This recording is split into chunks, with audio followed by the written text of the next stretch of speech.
네, 정부가 발표한 6.17 부동산 대책의 핵심 가운데 하나는 규제 지역의 확대였습니다.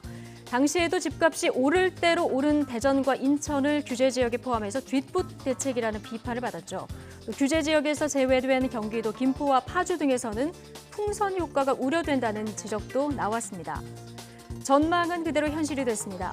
대책 발표 이후 전국의 아파트 매매 가격과 전셋값은 일제히 오름폭을 확대했는데요. 특히 경기도 김포시는 2% 가까이 급등하면서 이상 과열 조짐을 보였습니다. 오히려 실수요자와 무주택자에게만 타격을 준다는 비판이 큰 상황에서 풍선 효과가 뚜렷해지자 정부도 부랴부랴 추가 규제를 예고했습니다.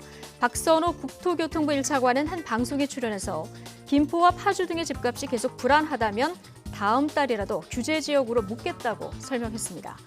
자, 그럼 이번 추가 규제가 현실화된다면 집값 이상 급등을 막을 수 있을까요? 자, 전망은 부정적입니다. 저금리 그리고 길어지는 경기 침체 등으로 부동산 시장에 자금이 쏠리고 있어서 또 다른 풍선 효과만 불러올 가능성이 크다는 겁니다. 6.17 대책의 규제를 피한 일부 지역에 최근 집값이 오르고 거래량이 증가하는 과열 현상이 나타나고 있습니다. 단기적으로는 거래시장도 거래 소강 상태로 보일 것으로 판단되는데요. 대신 효과가 장기적으로 지속될 것을 기대하기는 제한적이라고 판단됩니다.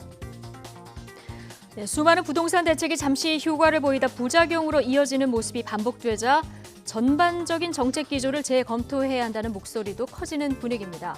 진보 성향의 시민단체인 참여연대 역시 정부 부동산 정책의 전면 전환을 촉구하기도 했습니다.